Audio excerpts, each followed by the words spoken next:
How's it going, folks? Welcome back. This is a KidLiquid vlog. It is actually August 10th. It's 2 days after the International now. And so, for anyone that doesn't know, Evil Geniuses won the International, the first North American team to win the International Dota 2 tournament, taking home $6 million. Absolutely great finals to watch, and very exciting. They won an overseas deck with the Chinese organization, brand new to the International, very cool. But that's not what we're here to talk about. We're here to talk about what this victory means, not just for the Dota 2 community, not just for Evil Geniuses, not just for North America, but the USA in particular, and where it stands at eSports and competitive eSports and things like that. So we're just going to go ahead and talk about what an amazing victory this is, and maybe what it means for American eSports moving forward. Just to put this all in perspective, I did some research and looked at where North American teams in particular, have finished overall in the top 4 esports. So we're going to go Dota 2, StarCraft 2, CSGO, and League of Legends. And so we're going to take a look at all 4 of those and see where North American teams finished. So I guess we'll start with Dota, since that one's the most sort of relevant to what we're talking about.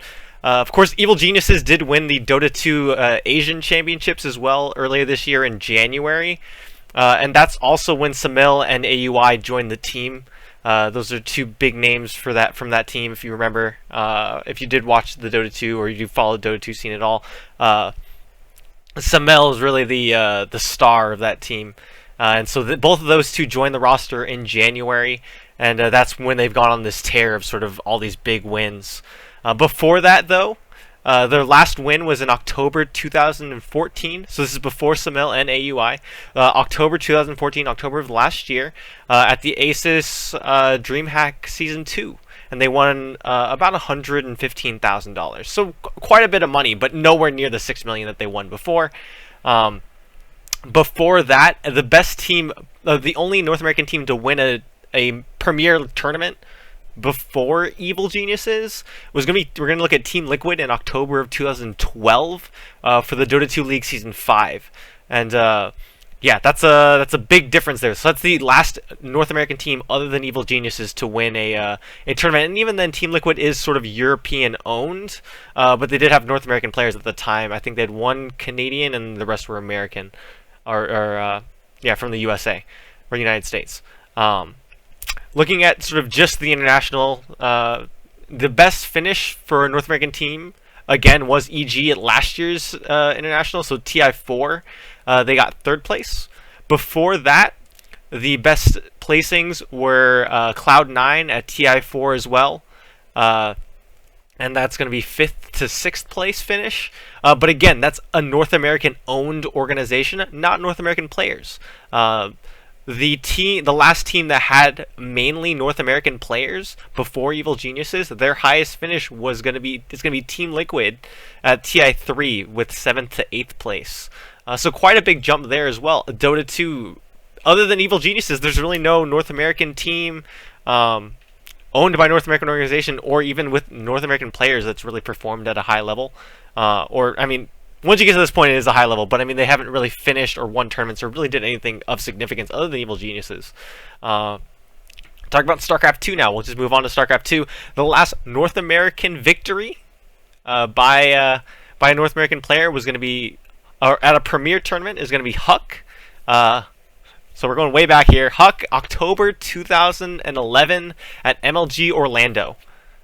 Yeah, it's a long time ago. That's 5 years ago, 4 or 5 years ago at this point. Quite a long time. And Huck, again, is Canadian. So not from the United States like we're talking about. If you're going to go to the United States, it's only a little bit earlier than that. It's IDRA, the week before. So again, October 2011 at the IAM Season 6 Global Challenge in Guangzhou, China. That's the last time a North American or a USA or an American person won a premier tournament in StarCraft 2. Now, the highest placing for 2015 in StarCraft 2 for a premier event is going to be Arium, placing 9th to 16th at DreamHack Open 2015. And again, that's the highest 2015th placing at a premier event for North American. Now we're going to talk about just the WCS for StarCraft 2, the World Championship Series. So the W6 or the 2014, so last year's WCS point standings. All top 16 players were Korean, so no American or even European player, for that matter, made it to the BlizzCon final, the global final. Jaedong was the last person in, and he made it in at 3,200 points, and that was the 16th. That was the cutoff, really, of the points. The closest North American player was Scarlet at 27th place, and she had 1950. So really only a little bit more than half of the points that Jaedong had, so quite a bit behind. And then again, she's Canadian. So moving on there, the best American finish was Puck at 52nd out of the 60, and he was only at 1125 points. 1125, so not too good there. Jaedong almost tripling the number of points that Puck would have needed to make top 16. Now we're going to look at this year. So this year's WCS point standings. We're only it's July, or it's August actually. So we're only about 2 or 3 months away from the BlizzCon final. Right now, the leader is Hero at 6,200 points, whopping at that point, and the closest North American is going to be Kane at 50th with 800 points. And then, sadly, very, very sadly, out of the 100 people there, the closest North American is going to be QXC, tied for 94th with 275 points. So North America not doing well at all in StarCraft 2, still very dominated Korean sport there. CSGO, a lot of people have talked about how well TSM and Cloud9 are doing at CSGO, but I do have to point out TSM did win the Face It Stage 2 finals earlier this year in July, so last month. But again, they're a North American-owned team with TSM, and all the players are from Denmark. So it doesn't really, I don't know if you can really count that as a North American victory at this point, since all the players are from Denmark, and I think that section of TSM is actually partly owned by the Denmark organization that they picked them up from in the first place. The last North American owned team and players, is the only top team right now is Cloud9.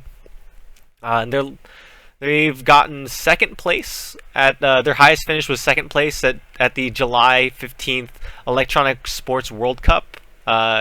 So I mean, it's not too bad there. TSM has won 3 tournaments in 2015, and Cloud9 has 3 second place finishes. So good showings overall, but not that big victory that we're looking for from what we saw from EG and Dota 2. Now, before this year, before TSM winning the 3 tournaments and before Cloud9 getting these 3 second place finishes, iBuyPower won 2 tournaments in early 2014, and no other North American team has won any Premier tournaments since then, or before then, or anything else. Those are the only ones we have, and since the game was released in 2012. So really just very, very poor showings. Yeah, just very poor showings for America there. League of Legends, of course, North America is seen as, out of the 4 major power regions, seen as maybe the weakest. You can debate that with Europe, but it's primarily, it's Korea, China, and then Europe and NA are kind of down there at some point somewhere. TSM placed 5th at the Mid-Season Invitational this year out of the 6 teams that were there, so not a good showing there. TSM did win IEM Season 9 in March of this year, but again, that's more of a... That was, a lot of people have said that's more of the KOO Tigers not performing and maybe taking their opponents a little bit lightly, and yeah, just not performing there. But TSM did win that, so we're gonna go ahead and give them that victory. But again, it doesn't really matter, because what matters with League of Legends is World Championships. And so looking at that, we're gonna look at World Season 1. That's the highest placed finish that North America's had at Worlds, and that's TSM. Getting 3rd place, but again, that's World Season 1 is not really seen as that.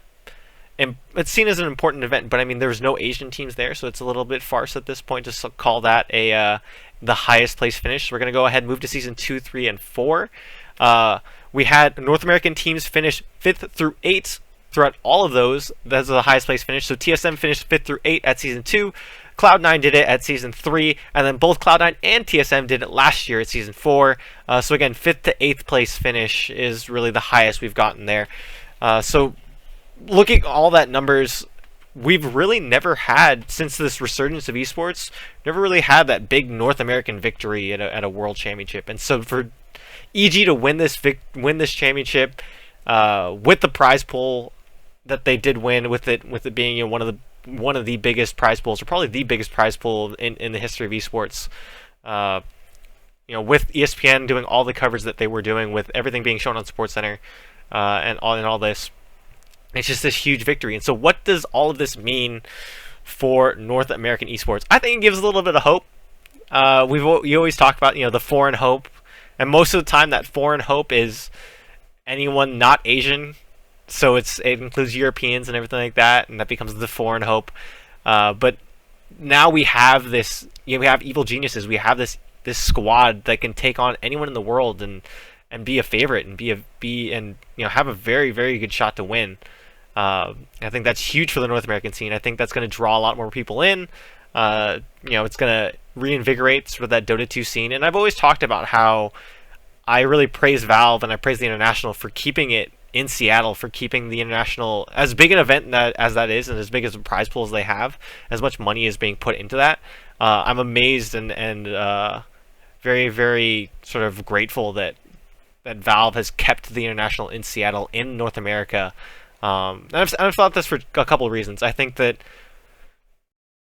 Asian fans are going to enjoy the tournament no matter what. So like Worlds, for League of Legends, WCS for StarCraft 2, and the International for Dota. I think like these tournaments, of course the big draw, the big sort of viewership number is going to come from Asia. It's going to come from Korea, China, all that stuff. And I think that by putting it there, you're sort of making the rich richer in terms of what they have to enjoy. And of course, yeah, you want to cater to your fans. But I think that by leaving it in America, when Worlds Season 3 was at the Staples Center, that was absolutely huge for North America. The coverage there, and if you really want to grow esports in North America and get that audience up, that number up, I think it's important that you go ahead and keep that here and keep that in America, and you give the North American fans something to look forward to. And yeah, of course, Worlds is a huge deal, and the International is a huge deal. There's pub stomps, there's viewing parties, there's people watching it, movie theaters, all kinds of stuff. But there's nothing that beats the feeling of being in that arena, cheering and yelling your head off, and feeling the electricity in the air. And I think that that's something that the North American audience needs to help grow the sport, and the coverage that comes along with that. No one's gonna care if there's this big gaming tournament in Asia. I mean, like in somewhere in Asia, the North American media isn't going to care. They're going to see it as, okay, yeah, that's what's happening there. If you leave it here, if you give us the opportunity to sort of grow with it and show our passion for it, I think that grows it and gives our viewer base a chance to just sort of show, yeah, this is what we do, this is what we're about, and this is the reason why. This is how cool it is. Look at the feeling that we're getting. Look at the cheering. Look at the crowd. All this stuff. And so I think Evil Genius is winning. So we have all these events here, right? We had Worlds here. We had the International, even Evo's here. And so you have these big esports events, but no one really cares because there's no North American in it. So a lot of times that storyline's lost if you're not a fan of it. This makes it, with EG winning, it makes it a very, very easy thing for Forbes to cover, a very easy thing for ESPN to cover, saying, hey, a North American team won $6 million playing a game. When Newbie won last year, it wasn't really that big of a deal. They won about the same amount of money. I think it was about $5 million, which is still a lot, but I mean, their coverage wasn't nearly as strong as it is now for Evil Geniuses, and I think that is because it's a North American team. And so I think this can revitalize the North American scene, really get the juices flowing in terms of our expectations of North American teams, our expectations of North American players. Hey, maybe we have Worlds coming up in a couple of months in October. Team Liquid, TSM, and probably CLG are the favorites to go there. What if they all do really well? What if if they can win something, get a top 3 finish. It'd be absolutely amazing, and I know I'm looking forward to that now. I didn't think it was possible before, but I mean, looking at EG and seeing how they played, it really gives me a lot of hope, and I know it gives a lot of people a lot of hope about how we're maybe catching up to the rest of the world in terms of esports, and maybe we're not the weakest region anymore. So guys, go ahead, post your thoughts there in the comments below. I know I went on a little bit of a rant and repeated myself quite a bit, but I mean, it's something that's super exciting for me, and I'm so honored to have been watching that live and been a part of that moment, and hopefully this becomes something to remember. And yeah, keep watching, guys, keep enjoying, and have a good day.